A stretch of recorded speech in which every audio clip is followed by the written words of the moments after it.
নদীত যুৱক খলিল সমাধিৰ মৃতদেহ উদ্ধাৰ।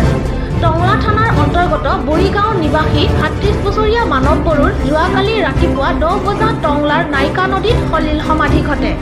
প্ৰাপ্ত তথ্য মতে শাৰীৰিকভাৱে অসুস্থ মানৱে ৰাতিপুৱা গাঁওখনৰ সমীপৰ নাইকা নদীৰ ফালে গৈছিল আৰু উক্ত স্থানত চুইচ গেটত পিছল খাই পৰি খলিল সমাধি ঘটে। তেনেকৈ মৃতদেহ নদীত ভাহি অহা স্থানীয় ৰাইজে প্ৰত্যক্ষ কৰে। পিছলৈ মৃতদেহটো নদীত সন্ধানহীন হৈ পৰে আৰু টংলা আৰক্ষীক খবৰ দিয়াত ঘটনাস্থলীত আৰক্ষী উপস্থিত হয় যদিও মৃতদেহ উদ্ধাৰ হোৱা নাছিল। আজি ৰাতিপুৱা টংলা নাইকা নদী দলঙৰ তলৰ পৰা উক্ত মৃতদেহটোত টংলা আৰক্ষী আৰু সাঁতোৰ বাহিনীয়ে উদ্ধাৰ কৰে। টংলাৰ পৰা অৰূপ বড়োৰ ৰিপৰ্ট, নিউজ 24 বড়োলেণ্ড।